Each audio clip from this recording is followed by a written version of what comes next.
Welcome back to News here on Rise News. Now, 4 people have been rescued after a section of a 2-story residential apartment collapsed in Abuja on Saturday morning, with several people trapped in the rubble. The collapsed building is located beside Cupid Hotel, Sultan Dansuki Road, Phase 2, Site 2, Kubwa, Buhari Area Council of the Federal Capital Territory. Our Rise News senior correspondent Ferdinand Durora reports. Another building collapse in the FCT. The 14 weeks and comes less than 24 hours after the fatal collapse of a school in Jos. First responders are on site, making frantic efforts to rescue casualties, some of whom were asleep when a section of the 2-story residential building crumbled early Saturday morning. Alongside the emergency workers are policemen, ensuring that properties salvaged from the ruins are not looted.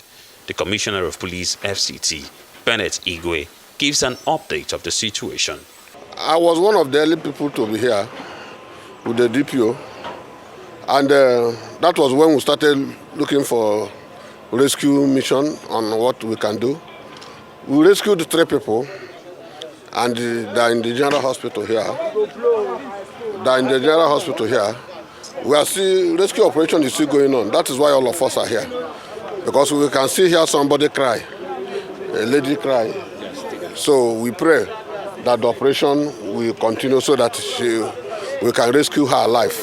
Thankfully, 1 more casualty is rescued from the ruin, bringing the total to 4 evacuated thus far, all of them alive. She is taken by emergency service to the hospital. Convinced that all casualties have been successfully evacuated, the FCDA marks the property for immediate demolition. Only that we had 4 people rescued, 2 have gone to the hospital, and we have 2 on hot. The authorities say integrity tests will be carried out to ascertain the cause of collapse, but allege the use of substandard products for construction. Well, the cause of the collapse has not been identified. We are still investigating because we have the residents of this building here. We only gathered that it was formerly a hotel that was converted to about 45 self-contained rooms being rented by residents of Kubwa. So for us to say what exactly was the cause, we cannot say that. But from the rubbles, you can see that the use of substandard materials is part of it. It is mixed feelings for residents of the collapsed structure.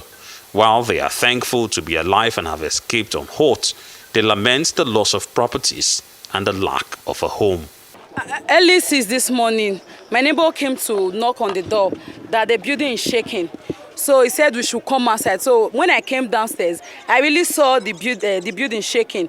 So I went upstairs to wake my husband and my kids to come down. So immediately we just rushed down. The building collapsed.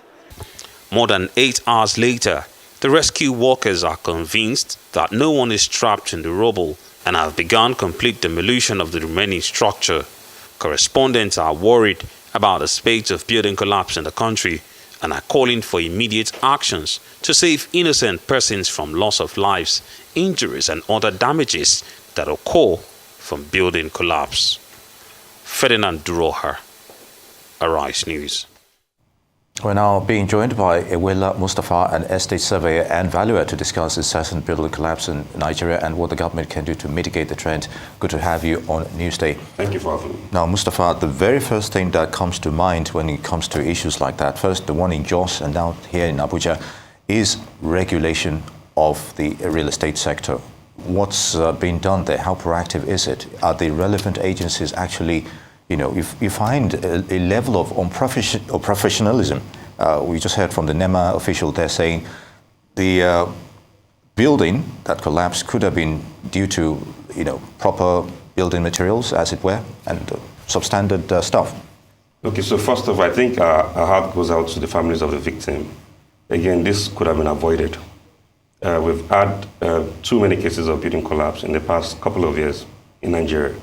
And I think that a lot of these problems are attributed to quite a number of issues, which one of them is substandard materials being used. Again, according to the Nigerian the building collapse prevention, the committee in charge of that sector. A large number of building collapse incidents that has happened in Nigeria. We have a total of about, I think, 541 cases, and 60% of that cases fell to be in Lagos. So coincidentally, we've had these issues spread around different parts of the country. So the things that I think that can be done is, one, we need to have a system that works. As a government, professionals in the real estate sector, professionals in the architectural sector, the APB and Association of Professional Bodies needs to come together to address these issues holistically. If you look at the case of the one that happened in Ikoyi a few years ago, this even terminated the life of the developer. Yeah. So every other time we keep having these issues, and I think our government is not proactive enough to come up with the policies that will stop all these menace. We cannot continue to lose life. How much, I was asking somebody yesterday, what is the value of human life to us in Nigeria? Look at the one that happened, just students having their exams, their lives were cut short arbitrarily. So I think, one, our government needs to ensure that structural integrity test is carried out on all new and existing building. Now, the Lagos State government recently has said that a lot of these properties being built all around Lagos are not registered. Some didn't get a lot of proper building plans before construction. I have a case of a certain developer in Lekki who built a house just a few months ago.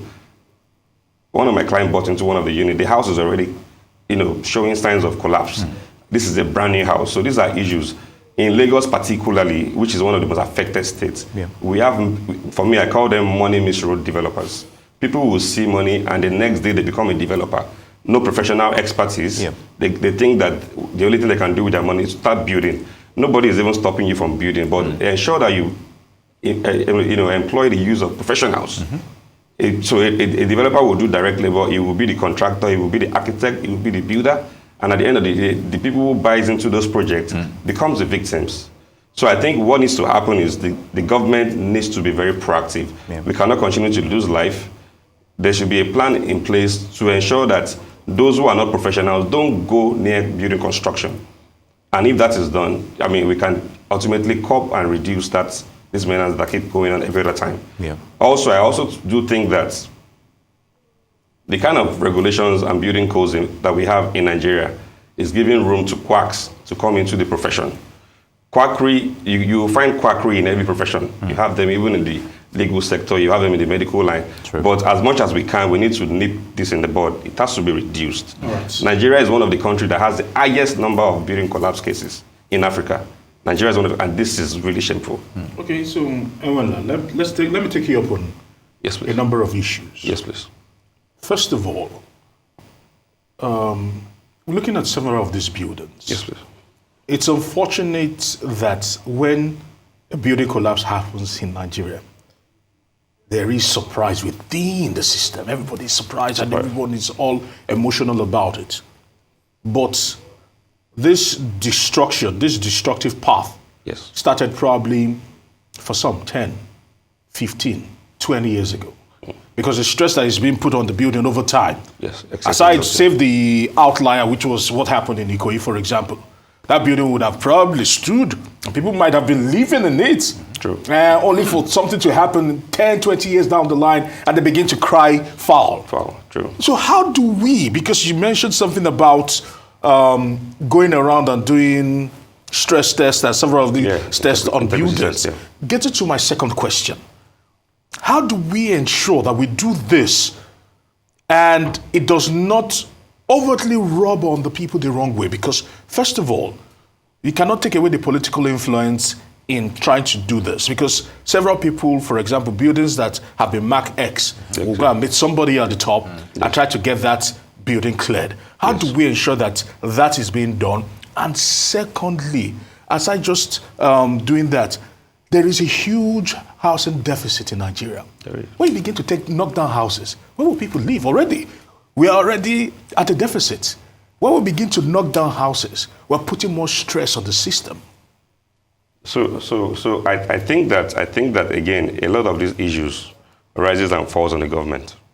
We as individuals, there's a lot of limitations we have pertaining to what we can do. Now, if you look at the case of the one in Kubwa that happened yesterday, the building was designed for an hotel, but somewhere along the line, it was converted to a residential property, whereby they started making a lot of, conversions here and there. That's why. So that building wasn't designed for the kind of density of people that lived in it. That's why it gave way. So a building that was, if you look at, there's a lot of uniformity or similarity between the case in Jos was a 2-story building. The case in Abuja also at Kuba was a 2-story building. You will see that most of the error was a design error. Design error. The foundation didn't have the capacity to carry the 2-story building, and that's why over time, when you build a house, after like a year or two, it settles.